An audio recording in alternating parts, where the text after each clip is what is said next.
ഇന്ന് തന്നെ ഡൗൺലോഡ് ചെയ്യൂ. കാണൂ നിങ്ങളുടെ ഫേവറേറ്റ് ഷോസ്. അമ്മയുടെ പേര് തന്നെ സരസ്വതി എന്നാണല്ലോ. ഓ, എനിക്ക് സരസ്വതി എന്നുള്ള പേരേ ഉള്ളൂ. ദേവിയുടെ ഒരു കലാകാരുണ്യം എനിക്ക് കിട്ടിയിട്ടില്ല. ഇവളെന്റെ അച്ഛമ്മയുടെ തനി പകർപ്പായിട്ടാ എനിക്ക് തോന്നിയിട്ടുള്ളത്. വേണു, നമ്മുടെ കുറുപ്പ് എങ്ങനെയാ? ആള് കാര്യസ്ഥപ്പണിക്കൊക്കെ പ്രാപ്തനല്ലേ? കഴിവുള്ളവനെ സാറേ. ഒരു കാര്യം ഏൽപ്പിച്ച വളരെ ഉത്തരവാദിത്തോടെ ചെയ്യുന്ന ആളാ. നമുക്ക് അങ്ങനെ ഒരാളെ ആവശ്യം. എപ്പോഴും കോലോത്തുണ്ടാവുന്ന ഒരാള്. കുറുപ്പ് കോലത്ത് തന്നെ ഉണ്ടാവും. എവിടെ പാനാ? ഭക്ഷണം കഴിക്കണം, ജോലി ചെയ്യണം, ഉറങ്ങണം. ഈ 3 കാര്യങ്ങൾക്ക് വേണ്ടി ജീവിക്കുന്ന ഒരാളെ കുറുപ്പ്.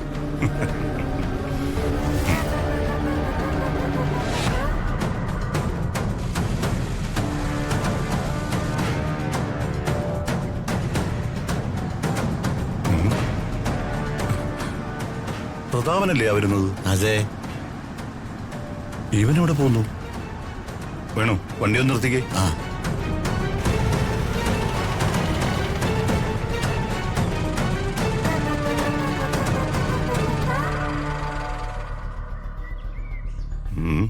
നീ ഇതെവിടെ പോകുന്നു? എന്നോടൊന്നും പറയാതെ ബാഗുമായിട്ട് എവിടെ പോകുന്നാ ചോദിച്ചത്? ചോദിച്ചാൽ സാർ സമ്മതിക്കില്ല.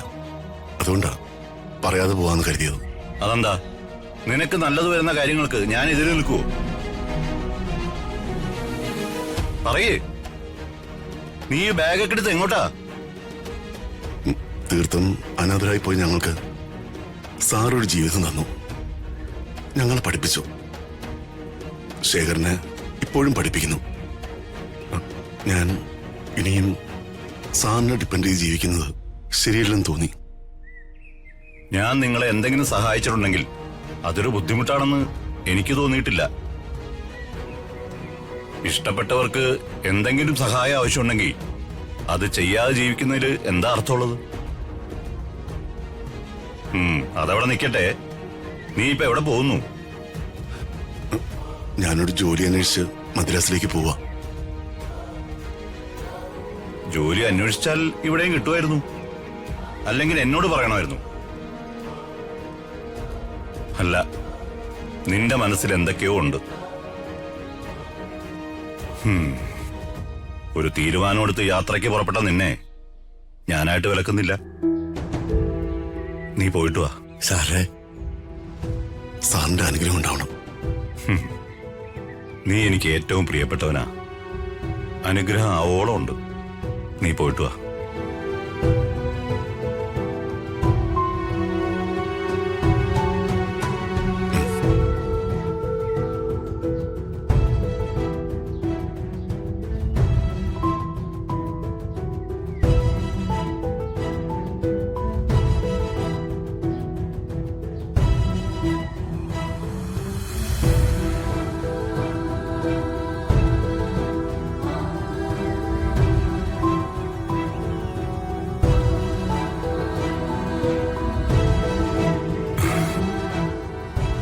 അവൻ പോയിട്ട് വരട്ടെ, അല്ലേ വേണു? അതെ. അങ്ങനെ ഒരു തീരുമാനം എടുത്ത് ഇറങ്ങിയതല്ലേ. അവനങ്ങനെ യാത്ര പറഞ്ഞു പോയപ്പോ മനസ്സിനൊരു വിഷമം. അവന് നല്ലതെന്ന് തോന്നുന്നത് അവൻ ചെയ്യട്ടെ. വേണു, വണ്ടി എടുക്ക്.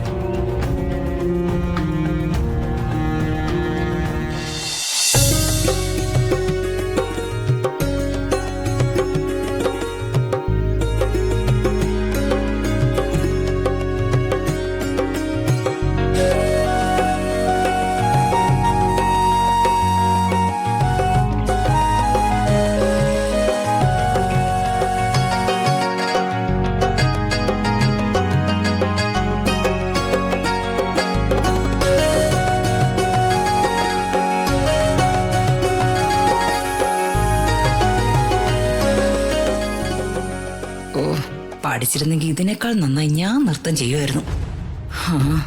പഠിക്കാനുള്ള മോഹം ഒന്നും നടക്കില്ലല്ലോ.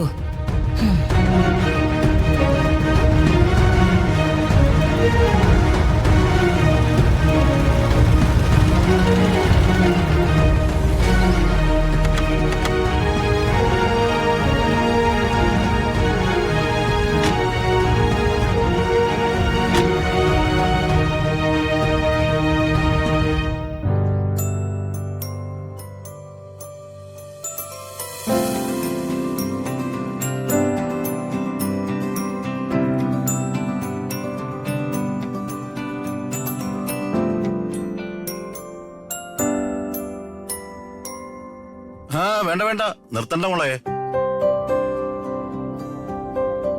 നൃത്തം നടക്കട്ടെ.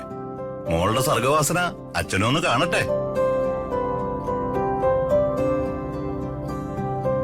നടു.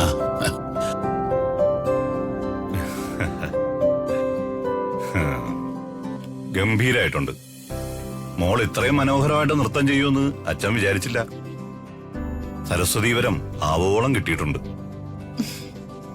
ആ, അമ്മയുടെ പേര് തന്നെ സരസ്വതി എന്നാണല്ലോ. ഓ, എനിക്ക് സരസ്വതി എന്നുള്ള പേരേ ഉള്ളൂ. ദേവിയുടെ ഒരു കലാകാരുണ്യവും എനിക്ക് കിട്ടിയിട്ടില്ല. ഇവളെന്റെ അച്ഛമ്മയുടെ തനി പകർപ്പായിട്ടാ എനിക്ക് തോന്നിയിട്ടുള്ളത്. അച്ഛമ്മ വലിയ നർത്തകിയും പാട്ടുകാരിയൊക്കെ ആയിരുന്നു. ശരിയാ, കലാപാരമ്പര്യത്തിൽ മാത്രമല്ല, രൂപം കൊണ്ടും അമ്മയെ പോലെയാ പത്മാവതി.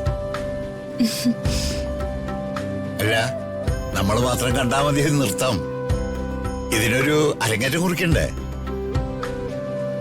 വേണം വേണം. നവരാത്രി മഹോത്സവം നടക്കുകയല്ലേ. നമുക്ക് ദക്ഷിണ മൂകാംബികയിലോ അല്ലെങ്കിൽ ഉത്തര മൂകാംബിക ക്ഷേത്രത്തിലോ പോയി അരങ്ങേറ്റം നടത്താം. എന്താ? അത് മതി. അതുവരെ പ്രാക്ടീസ് ഒന്നും മുടക്കണ്ടെന്നാ എന്റെ അഭിപ്രായം. അച്ഛ, ഞാൻ അകത്തോട്ട് പോയിക്കോട്ടെ. ചെല്ല്. ആരും ഇല്ല ഇവിടെ. എനിക്കും വേണുവിനും കുടിക്കാനെതിരെ സംഭാരം വേണമായിരുന്നു. അയ്യോ, ക്ഷമിക്കണം സാർ. ഈ നൃത്തത്തിന്റെ ഇടയ്ക്ക് ഞാൻ വിട്ടുപോയി. ഇപ്പൊ കൊണ്ടുവരാം.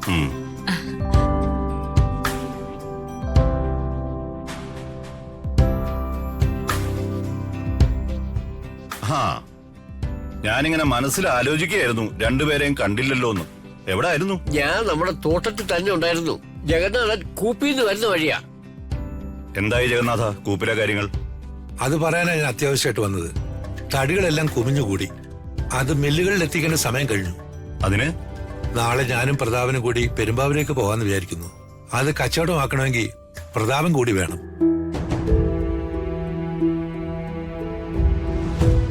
അതിന് അയാളിവിടെ ഇല്ലല്ലോ. ആര്? പ്രതാപൻ. അയാള് മദ്രാസിന് പോയി. എന്നോട് പറയാതെ പോയോ? ലോക്കൽ ഗാർഡിയനായ എന്നോട് പോലും പറയാതെയാ അയാള് റെയിൽവേ സ്റ്റേഷനിലേക്ക് പോയത്. പക്ഷേ അയാള് എന്റെയും വേണുവിന്റെയും മുമ്പിൽ വന്ന് പെട്ടു. അകലെ